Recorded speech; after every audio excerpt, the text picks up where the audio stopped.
Good morning, dear students. Today I am going to explain chapter 3, that is machine. Okay. In this chapter, the lever part is excluded from your syllabus. So let's begin.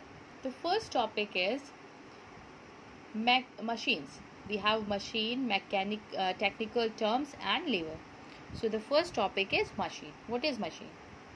In our daily life, we have seen that the work which is done by the machine is more easier than the work done by us. When we wash the clothes, then it is difficult to wash it by our hand, and it will be easier when we wash it by using the washing machine.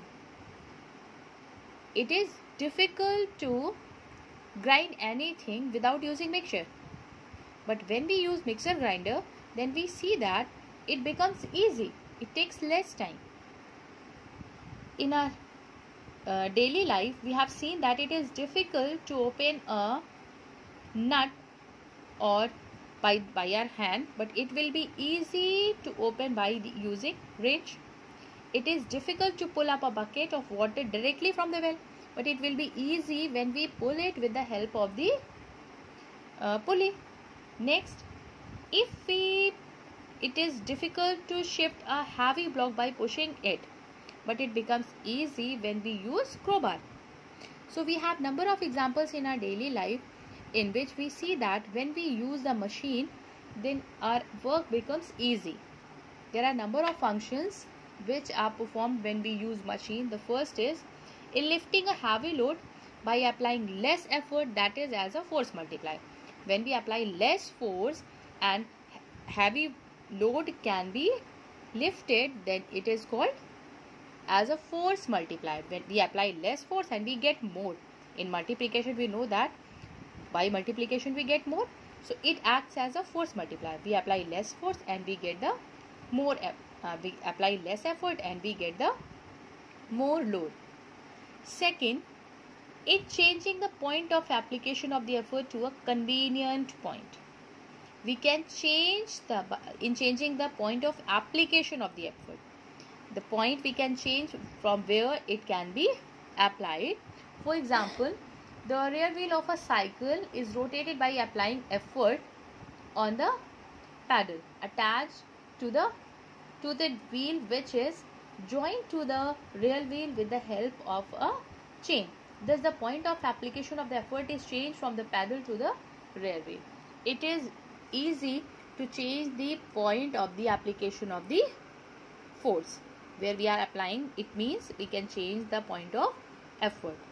Third, in changing the direction of the effort in convenient direction. We can change the direction of the effort in convenient direction. If a bucket is full of water is lifted up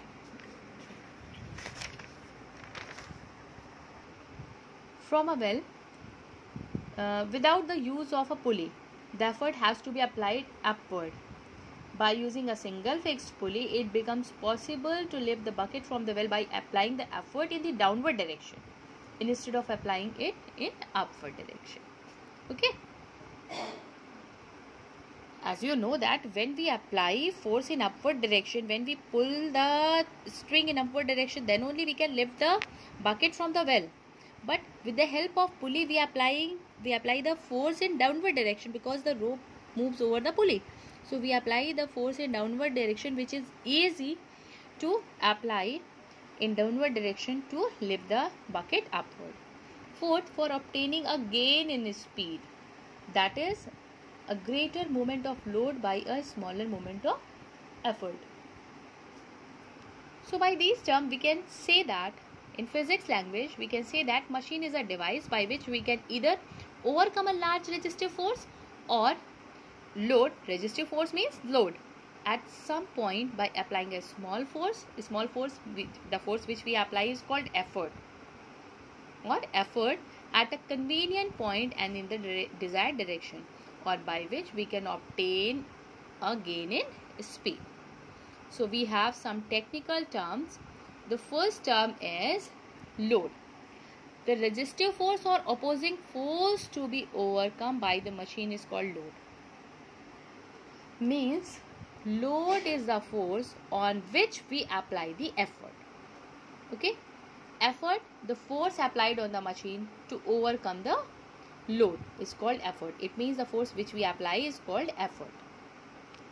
Next we have the mechanical advantage. Mechanical advantage is the ratio of load to the effort.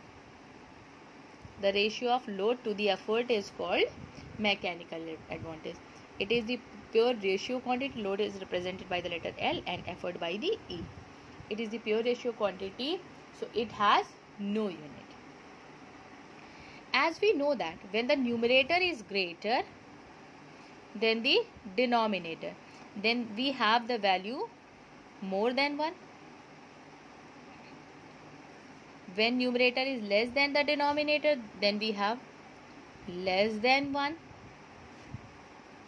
When it is equal, then it is equals to 1.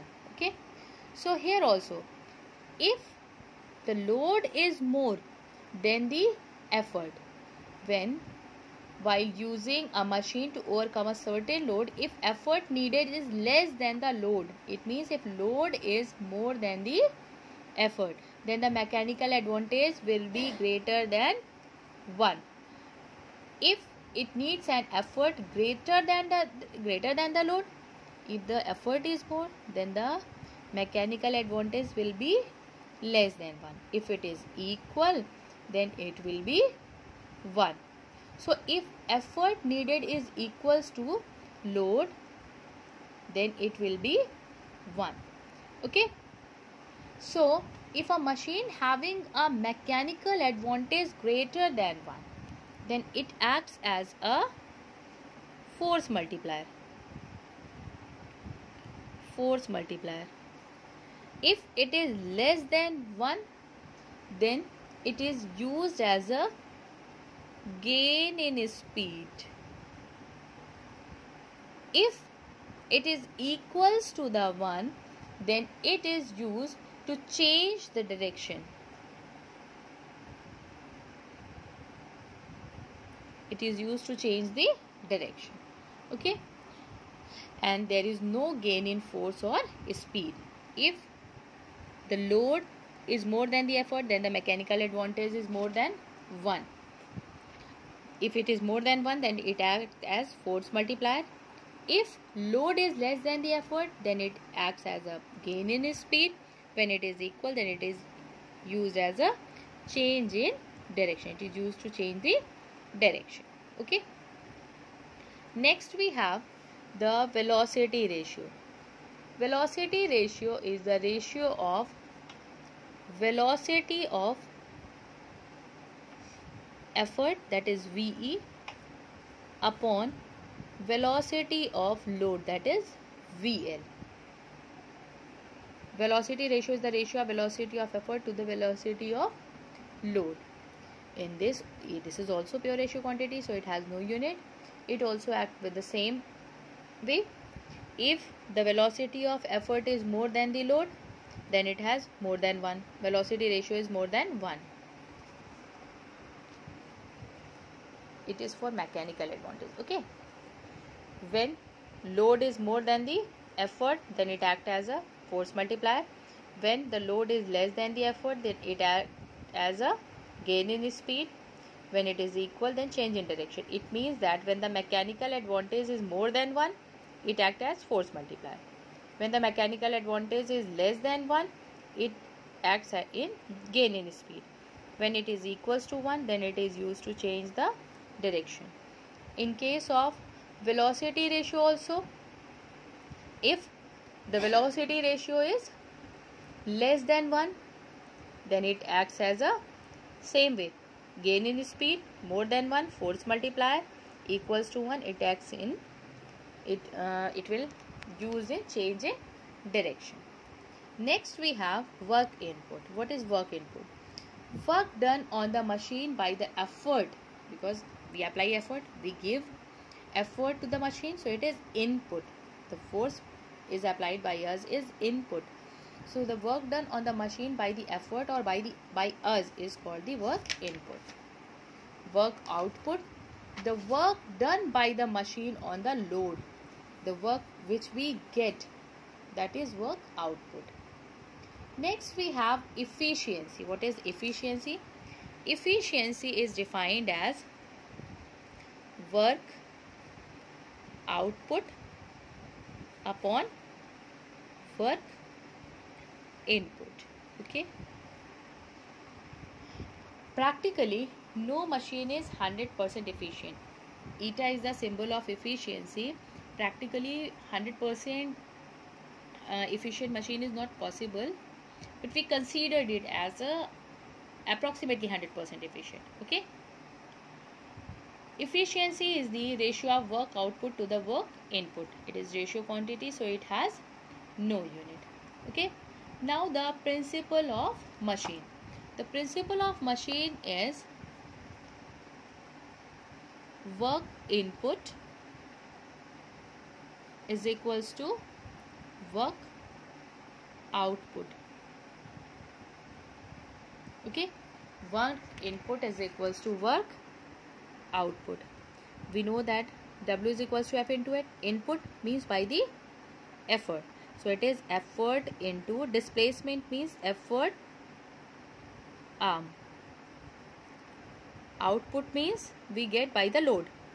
Load into load arm. So this is the formula which will be applicable, or which is the principle of machine. Effort into effort arm is equals to load into load arm. Work input is equals to work output. Next we have the idle machine. An idle machine which is there no loss of energy is called idle machine, means which is 100% efficient. Actual machine. In an actual, the output is always less than input because some of the part of the energy is used in against the friction or to producing heat. Why? Because there are three reasons. Because of the friction, if the string in it is not perfectly elastic, different parts are not perfectly rigid, so because of that a part is utilized in opposing the force, that is friction, and a part is used in producing the heat. Next is relation between efficiency, mechanical advantage and the velocity ratio. As we know that efficiency is equals to work output upon work input. Okay, as we know that output we get by the load, so load into load arm upon work input is effort into effort arm. Okay, as we know that load by effort we can write separate, and load arm upon effort arm. Okay, load by effort we know it is mechanical advantage, and load arm upon effort arm. In velocity ratio we have read the definition that velocity of effort upon velocity of load, or we can say the effort displacement of the effort upon displacement of the load. So it is effort arm upon load arm will be velocity ratio, but here it is load arm upon effort arm, so it will be 1 upon velocity ratio. So efficiency into velocity ratio is equals to mechanical advantage. So this is the relation between velocity ratio, mechanical advantage and efficiency. The next topic is lever, which is removed from your syllabus. So I hope it is clear. If you have any problem, then you can ask. Thank you.